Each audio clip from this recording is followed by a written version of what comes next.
Hey everyone, so you're thinking about traveling abroad with a child from Romania? It can feel like a maze of rules, right? Well, don't worry. We're going to break it all down for you, step by step, so your trip is safe, legal, and most importantly, totally stress-free. And if you are, you already know that getting everything ready beforehand is just everything. Look, these rules aren't just bureaucratic red tape to make your life harder. They're actually there to protect kids. And trust me, understanding them now is the secret to not having the nightmare scenario at border control later. All right, let's jump right in. Here's what we've got on the agenda.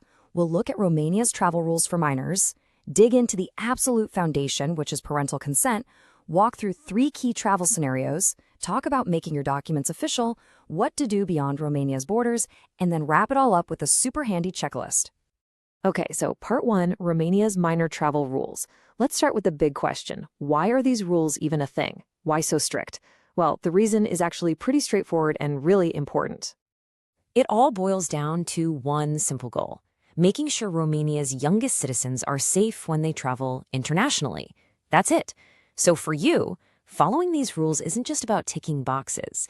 It's about making sure your vacation starts smoothly without any, stressful holdups at border control. Okay, on to part 2. And this is the cornerstone of everything we're talking about today, the foundation, parental consent. Honestly, if you get this one thing right, you're halfway there. The big one to know is law number 248/2005. This is the law that sets the ground rules. It says 2 things that are absolutely non-negotiable. 1, any Romanian minor, that's anyone under 18, has to have their own travel document, think passport. And 2, they need clear official consent from their parents to go abroad. No exceptions. And we're not talking about a quick note scribbled on a piece of paper, I agree to this trip.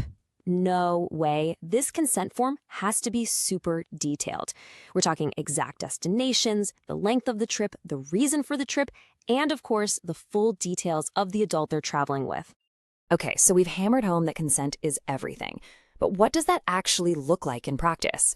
Let's dive into part 3 and break down the 3 most common situations you'll find yourself in. So the very first question you have to answer is, who is the child traveling with? Seriously, this one question changes everything. The answer will tell you exactly what documents you need to get. And it's actually pretty logical when you see it laid out. If the child is with both parents, you're golden. No extra consent needed. Simple. But if they're traveling with just one parent, you've got to have a notarized consent letter from the parent who's staying behind. And if the child is traveling with someone who isn't a parent, say a grandparent, an aunt, a family friend, then you need that official consent letter signed by both parents. All right, part 4, making your documents official. So you know which scenario you're in. You know you need a consent letter, but how do you make it, official? How do you make sure it's legally binding? That's where notarization comes in. And let me be super clear. This is not an optional step. It's a non-negotiable. Getting that document notarized is what makes it legit. That official stamp is the proof that the signatures are real and the consent is authentic. Without it, your letter is just a piece of paper.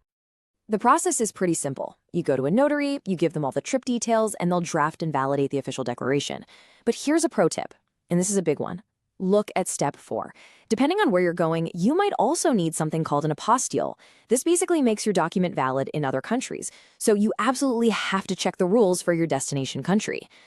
Okay, so moving on to part 5. You've got your notarized documents for Romania all sorted. Great. But your homework isn't quite done yet. You've got to think bigger than just leaving Romania. You need to consider the whole trip from start to finish.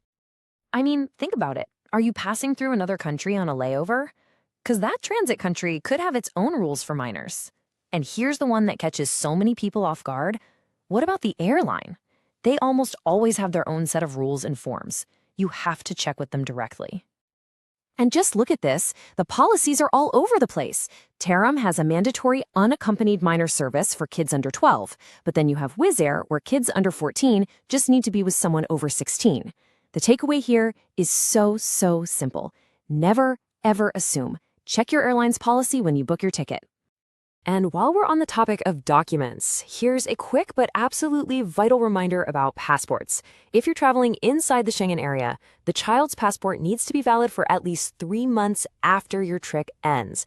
And if you're going anywhere else, you guessed it, you gotta check their specific requirements.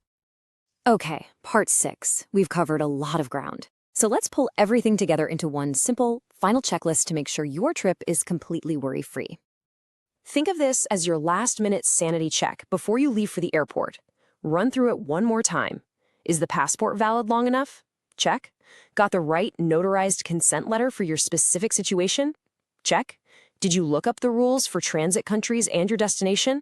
Check. Confirmed the airline's policy? Check. If you can say yes to all of these, you are in fantastic shape. At the end of the day, it all comes down to this idea. A smart traveler is a prepared traveler. A little bit of planning up front can save you a world of headaches later. Being informed is your ticket to a smooth, amazing trip. So, is your travel plan truly childproof? After going through all this, you can confidently say yes. And that means you can stop worrying about the paperwork and focus on what's actually important, having an incredible time and making memories with your family. Have a wonderful trip.